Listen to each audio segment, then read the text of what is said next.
en determinadas ocasiones también, pero así como puede ocurrir ese apego, puede también dejar de ocurrir, ¿no? Dependiendo de errores en el discurso, circunstancias, en fin, ¿no? Sí, esa cosa ocurre. Recordemos el caso de Lucinchi. Bueno, que quizás quienes están escuchando no todos recordarán aquello, pero la elección Lucinchi-Caldera, Lucinchi tenía una intención de voto de más del 50%, Caldera insistía que eso no era definitivo porque había un porcentaje importante de indecisos y que ellos eran los que iban a decidir.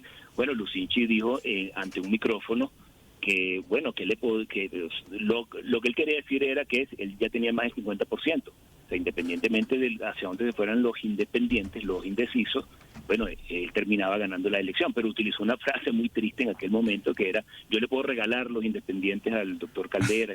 Entonces, claro, Caldera, pues un político tan avesado como era, pues utilizó aquello pues, en una campaña importante, y en cuestión de horas Lucinchi perdió aproximadamente un 10%, ¿no? Después lo fue recuperando, Claro.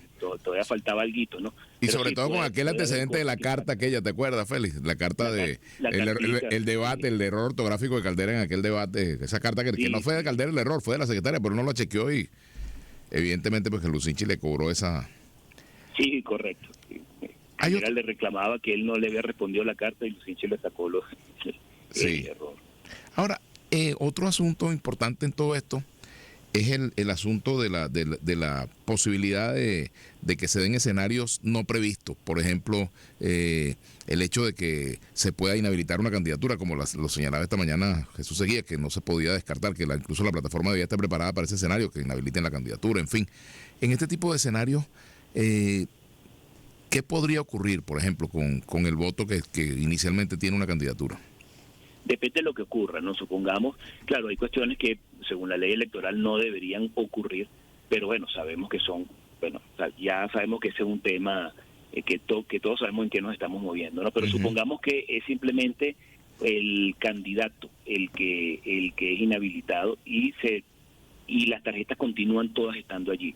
Bueno, por supuesto que ahí hay un daño, pero el daño de todas las cosas que pudiesen ocurrir, ese sería el daño menor, ¿no? Porque, bueno, sigue estando la tarjeta de la unidad en el mismo sitio, con la misma cara, y bueno, pues hay que hacer un esfuerzo por informar que el candidato es otro, pero claro, también pones a la oposición en una tarea ardua de llegar a consenso, ¿no? Sobre quién sería la persona que sustituiría, etcétera, que se terminaría haciendo, pero ese es el daño menor. Ahora, si la tarjeta de la unidad termina sacándola del juego a estas alturas, bueno, la cantidad de votos que se irían por esa tarjeta nulo sería impresionante. Es decir, una acción como esa, prácticamente desde mi punto de vista, bueno, sería algo inaceptable, ¿no?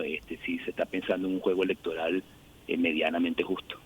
Claro, sí, esas son cosas que no se pueden predecir, ¿no? Ahora, hay otras cosas con respecto a la campaña electoral, la presencia del candidato, cuán importante es la presencia del candidato en un escenario como el actual, donde por ejemplo María Corina Machado no es la candidata, pero es la persona que tiene mayor poder de convocatoria en la oposición. En el caso de González Urrutia, ¿es ventajoso para él no aparecer tanto? ¿Es ventajoso aparecer más de lo que está apareciendo? No, fíjate, la gente ha entendido que estamos en una situación bastante atípica. La gente lo entiende, la gente ha entendido y ha apoyado este esquema de una candidatura que debió ser la candidatura porque ganó en buena lid un proceso de primarias, etcétera, que no pudo ser candidata por razones que todos conocemos. Eso hizo que, existiese otro candidato, esta figura como candidato.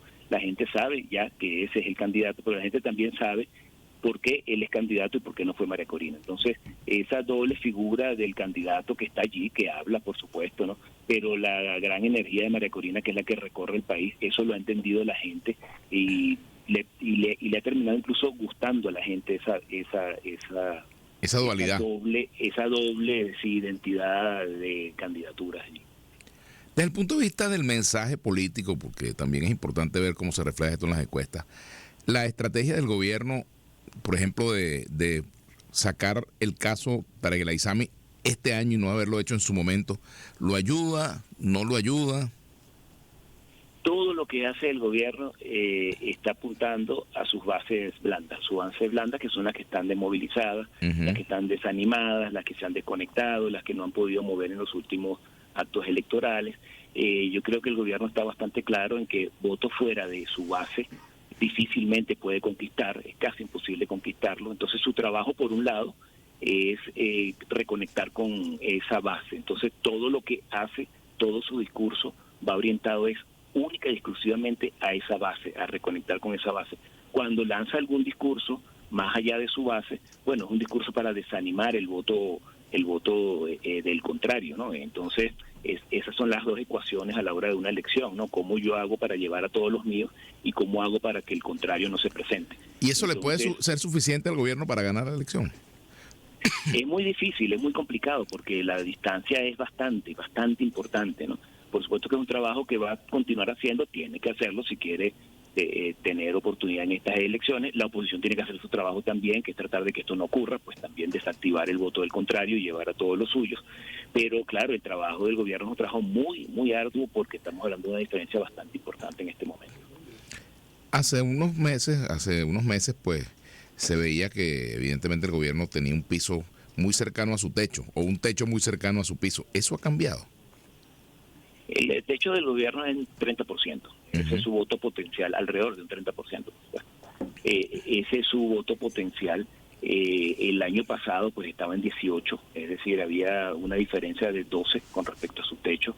Fue subiendo a medida que se acerca y se calienta el ambiente electoral, porque por supuesto que hay personas que se van sumando a la posibilidad de votar por el gobierno, pero esa suma, incluso hay que tener cuidado, porque esta suma puede ser intención de voto de estas personas que quizás no están totalmente motivadas a votar. Dicen que van a votar y votarían por el gobierno, pero la motivación puede no ser alta. Entonces eso es parte del trabajo del gobierno, eso es parte del discurso del gobierno, cómo hacer para que estas personas realmente terminen yendo a votar. En este momento eso está alrededor de un 24-25%.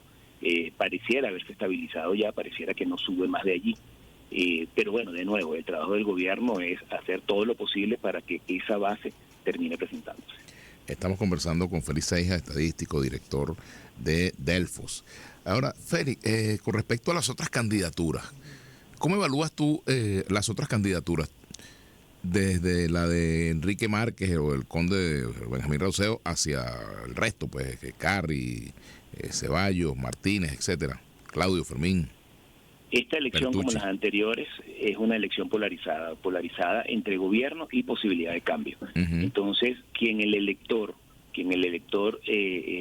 asume, identifica que tiene la principal oportunidad de cambio, hacia allí se va el voto de ese polo.